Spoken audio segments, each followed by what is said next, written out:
Hello friends, welcome to CGPSC knowledge hub. मेरा नाम है गौरव और आज मैं लेके आया हूँ एक लेटेस्ट अपडेट जो रिलेटेड है नेशनल पार्टीज़ इन इंडिया से। मतलब भारत में जितनी भी राष्ट्र पार्टी हैं उससे रिलेटेड एक लेटेस्ट डेवलपमेंट हुई है। समझेंगे एक राष्ट्र पार्टी होती क्या है, राष्ट्र पार्टी के साथ साथ समझेंगे एक राज्य पार्टी क्या होती है, दोनों कैसे बनती है, दोनों को बनने के लिए क्या क्या शर्तें पूरी करनी पड़ती है, जितने भी रिलेटेड इससे क्वेश्चन बनते हैं सब डिस्कस करेंगे इस सेशन में। तो चलिए स्टार्ट करते हैं। तो चलिए सबसे पहले समझते हैं हुआ क्या है, लेटेस्ट अपडेट क्या है। लेटेस्ट अपडेट है आम आदमी पार्टी अब एक राष्ट्र पार्टी है और एनसीपी टीएमसी को राष्ट्र पार्टी का टैग गंवाना पड़ा है। देखो, जो चुनाव आयोग ने सोमवार को आम आदमी पार्टी और आम आदमी पार्टी को राष्ट्र पार्टी के रूप में मान्यता दे दी है और उसके साथ साथ टीएमसी, एनसीपी और सीपीआई का राष्ट्र पार्टी का दर्जा को रद्द कर दिया है। उसके साथ साथ चुनाव आयोग ने उत्तर प्रदेश में आरएलडी, आंध्र प्रदेश में बीआरएस, मणिपुर में पीडीए, पुदुचेरी में पीएमके, पश्चिम बंगाल में आरएसपी और मिजोरम में एमपीसी को किए गए राज्य पार्टी के दर्जे को भी रद्द कर दिया है। ध्यान में रखिएगा। चुनाव आयोग ने कहा है कि एनसीपी और टीएमसी को हाल ही में संपन्न विधानसभा चुनावों में उनके प्रदर्शन के आधार पर क्रमशः नागालैंड और मेघालय में राज्य की पार्टियों के रूप में मान्यता दी जाएगी। ठीक है, आगे देखते हैं।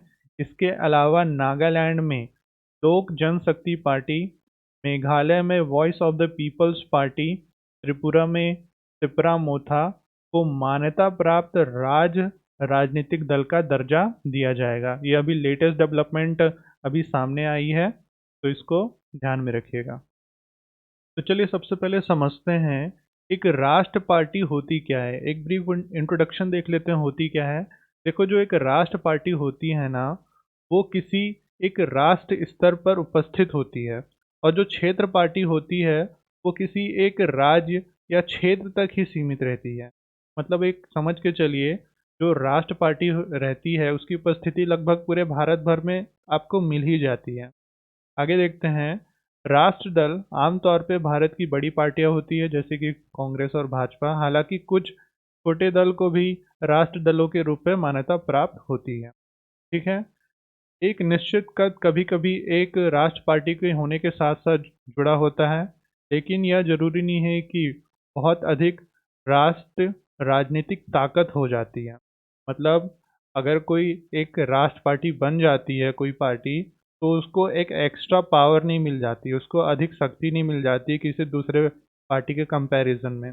ठीक है, सिर्फ एक रिकॉग्निशन मिलता है कि ये एक राष्ट्र पार्टी वो बन चुकी है। आगे देखते हैं।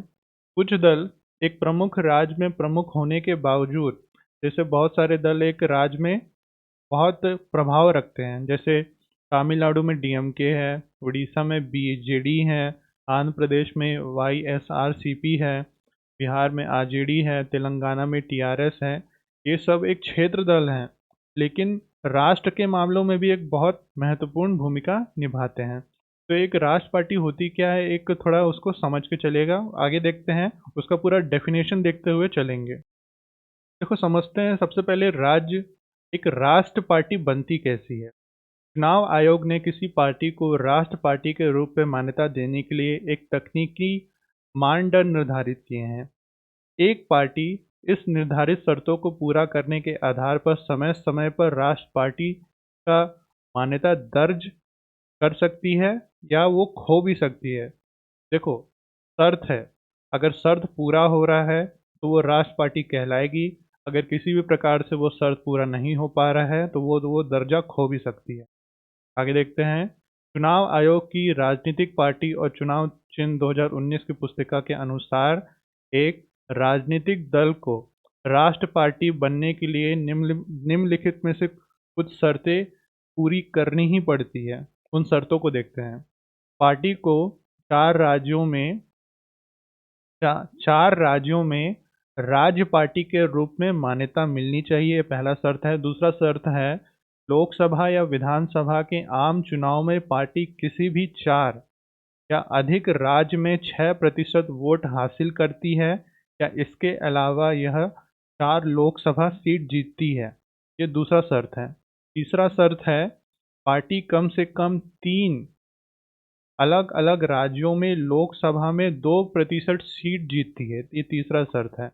अगर मान लो ये तीन शर्तों में से कोई एक भी शर्त पूरा होता है ना, तब वो पार्टी राष्ट्र पार्टी बनने का एक अधिकार रखती है।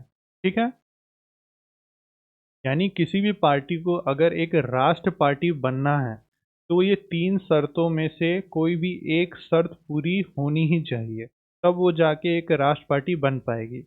अब ये तो हुआ राष्ट्र पार्टी का बात। अब बात करते हैं एक राज्य की पार्टी कैसे बनती है।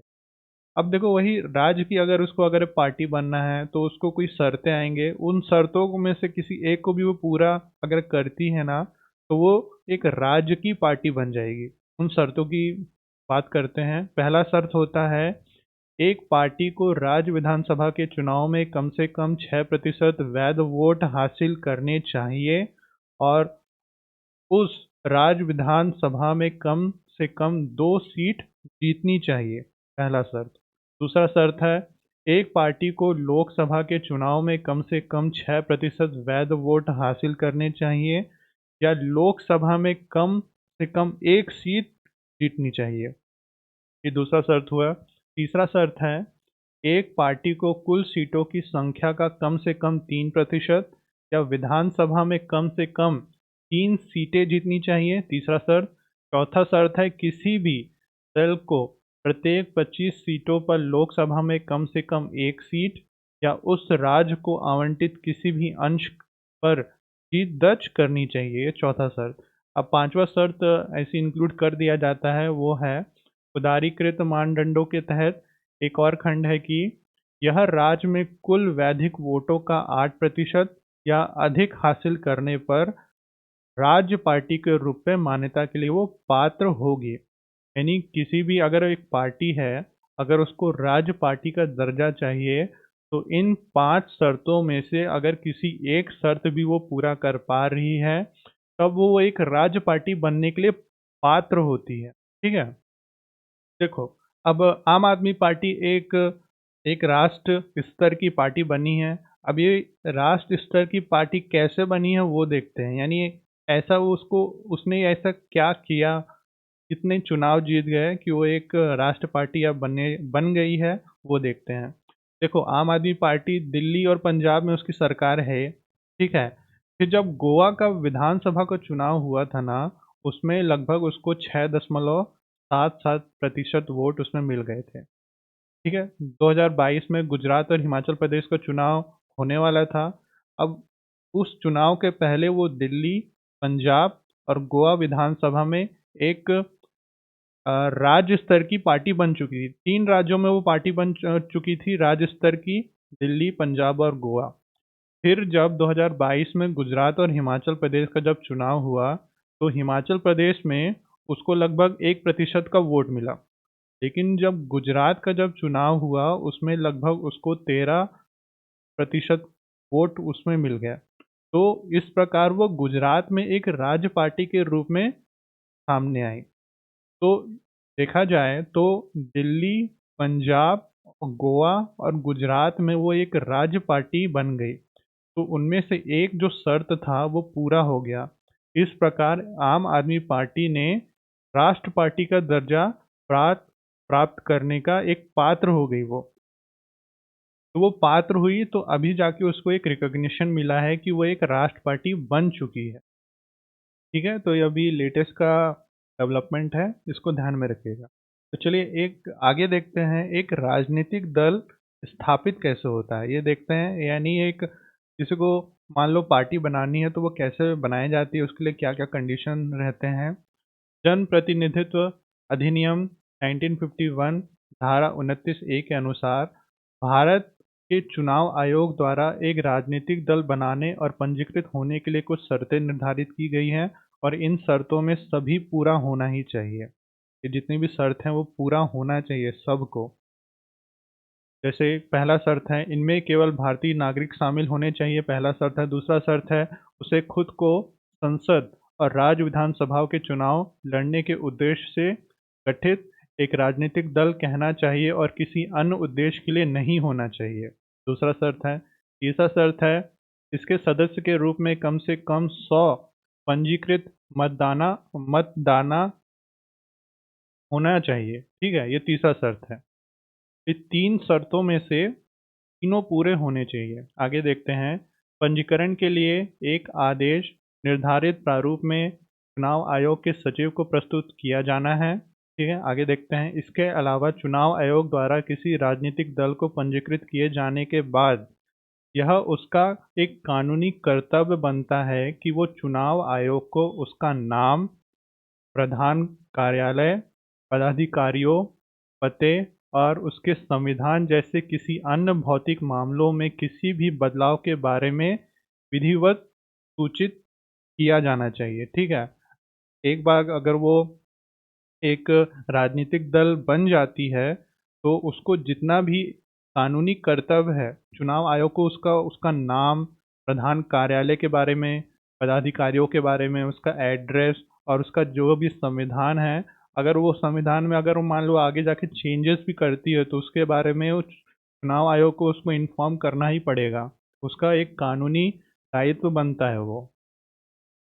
चलिए आगे एक क्वेश्चन देखते हैं। क्वेश्चन है, क्या चुनाव आयोग राजनीतिक दलों का पंजीकरण रद्द कर सकता है? ये बहुत इंपॉर्टेंट क्वेश्चन बनता है। इसको एक बार डिस्कस कर लेते हैं। क्वेश्चन आप समझिए क्या चुनाव आयोग राजनीतिक दलों का पंजीकरण रद्द कर सकता है? इसके बारे में डिस्कस करते हैं क्योंकि एग्जाम पॉइंट ऑफ व्यू से बहुत इंपॉर्टेंट क्वेश्चन है। देखो, चुनाव आयोग को दल द्वारा अपने संविधान का उल्लंघन करने और पंजीकरण के समय दिए गए वचनों का उल्लंघन करने के आधार पर पार्टियों का पंजीकरण रद्द करने का अधिकार नहीं होता है। ये बहुत इंपॉर्टेंट पॉइंट है, ध्यान में रखिएगा। जो चुनाव आयोग होता है ना, मान लो कोई भी दल अपने संविधान का उल्लंघन करता है या अपने वचन का उल्लंघन करता है तो उसके आधार पर उस पंजीकरण को रद्द नहीं कर सकता। अब किस आधार पे उसको डी रजिस्टर कर सकता है चुनाव आयोग, वो देखते हैं। जब उसका पंजीकरण धोखाधड़ी से प्राप्त किया गया हो, यदि इसे केंद्र सरकार द्वारा अवैध घोषित किया गया हो, यदि कोई पार्टी अपने आंतरिक संविधान में संशोधन करती हो और चुनाव आयोग को सूचित करती है कि वे अब भारतीय संविधान का पालन नहीं कर सकती, अगर इनमें से कोई भी होता है तब जाके चुनाव आयोग उस पार्टी को डी रजिस्टर करता है। ठीक है, इसको ध्यान में रखिएगा। एक बहुत इंपॉर्टेंट क्वेश्चन है, एग्जाम में एक बार पूछा भी गया है। एग्जाम पॉइंट ऑफ व्यू से एक इम्पॉर्टेंट क्वेश्चन बनता है। तो चलिए आगे देखते हैं। चुनाव चिन्ह कैसे चुने जाते हैं और राजनीतिक दल को आवंटित किस प्रकार किए जाते हैं वो देख लेते हैं। देखो, जो चुनाव आयोग तय करता है कि किसी पार्टी को कौन सा चुनाव चिन्ह मिलेगा। ठीक है, केवल चुनाव आयोग द्वारा मान्यता प्राप्त पार्टी अपने स्वयं के अन्य उपयोग के लिए प्रतीक को आरक्षित कर सकती है। उनके अलावा और कोई दूसरा उसका यूज नहीं कर सकता। यह एक महत्वपूर्ण कारण है कि राजनीतिक दल चुनाव आयोग द्वारा मान्यता प्राप्त करने की कोशिश करते हैं। ठीक है, इसलिए मान्यता प्राप्त करना चाहते हैं और कोई कारण नहीं है। आगे देखते हैं। गैर मान्यता प्राप्त पार्टियां किसी भी अनारक्षित या मुक्त प्रतीकों में से चुन सकती। आगे देखते हैं। एक राष्ट्र पार्टी के लिए आरक्षित प्रतीक विशेष रूप से पूरे भारत में सभी राज्यों में इसके और उसके उम्मीदवारों द्वारा उपयोग किए जा सकते हैं। ठीक है, अगला पॉइंट देखते हैं। दूसरी ओर राज दल के पास केवल उन राज्यों में उनके लिए चुनाव चिन्ह आरक्षित हैं जहां इसे मान्यता प्राप्त है। ठीक है, आगे देखते हैं। चुनाव आयोग ने यह भी निर्धारित किया है कि किसी भी राज्य में अगर राज्य पार्टी के लिए आरक्षित चुनाव चिन्ह किसी अन्य राज्य पार्टी के लिए आरक्षित नहीं होगा। ठीक है, या कहीं और एक स्वतंत्र प्रतीक नहीं होगा। ठीक है, ये जो जितने भी चुनाव चिन्ह से रिलेटेड प्रावधान थे उसके बारे में है, तो इसको एक बार ध्यान में रखिएगा। तो चलिए अब आगे देखते हैं। भारतीय संविधान के भाग 15 में जो चुनाव अनुच्छेद 324 से लेकर 329 तक जितने भी अनुच्छेद हैं उसको एक बार डिस्कस कर लेते हैं, क्योंकि देखा जाए तो जितने भी नियम कानून इन सब को फॉलो करते ही हैं। अनुच्छेद 324 के अनुसार चुनाव का नियंत्रण, चुनावों की दिशा अधिक्षण भारत में चुनाव आयोग के हाथ में निहित है। ठीक है, लिंग, जाति, नस्ल धर्म के आधार पर किसी भी निर्वाचन क्षेत्र में कोई भी विशेष मतदान सूची नहीं होगी। ये है अनुच्छेद 324। अनुच्छेद 325 के अनुसार संसद के किसी भी सदन या किसी राज्य के विधानमंडल के सदन या किसी भी सदन के चुनाव के लिए प्रत्येक क्षेत्र निर्वाचन क्षेत्र के लिए एक समान मत होगा, मतदान सूची होगी। ठीक है, आगे देखते हैं। अनुच्छेद 326 के अनुसार प्रत्येक राज्य में लोकसभा और राज्य विधानसभा के चुनाव सार्वभौमिक वयस्क मताधिकार के आधार पर होंगे। यूनिवर्सल एडल्ट सफरेज जो बोला जाता है ना, उसके आधार पर होंगे। इसका मतलब यह है कि भारत के नागरिक जो 18 वर्ष से कम आयु के नहीं हैं, वे चुनाव में मतदान कर सकते हैं और संसद सदस्यों और विधानसभा के सदस्यों का चुनाव कर सकते हैं। और ये किसके द्वारा लागू किया गया था? 61st कॉन्स्टिट्यूशनल अमेंडमेंट एक्ट जब 1988 में आया था, तब उसमें एज को, वोट करने की एज को 21 ईयर से 18 ईयर तक घटा दिया गया था। इसके द्वारा 61st कॉन्स्टिट्यूशन अमेंडमेंट एक्ट के द्वारा। चलिए आगे देखते हैं। अनुच्छेद 327।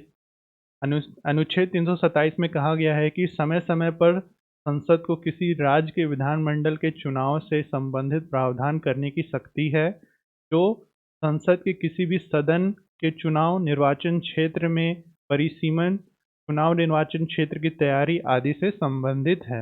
यह है अनुच्छेद 327। अनुच्छेद 328 के अनुसार किसी राज्य के विधानमंडल को मतदान सूची तैयार करने सहित सदन या राज्य विधानमंडल की किसी भी सदन के चुनाव से संबंधित सभी मामलों के संबंध में प्रावधान करने की शक्ति होगी, अनुच्छेद 328 के अनुसार।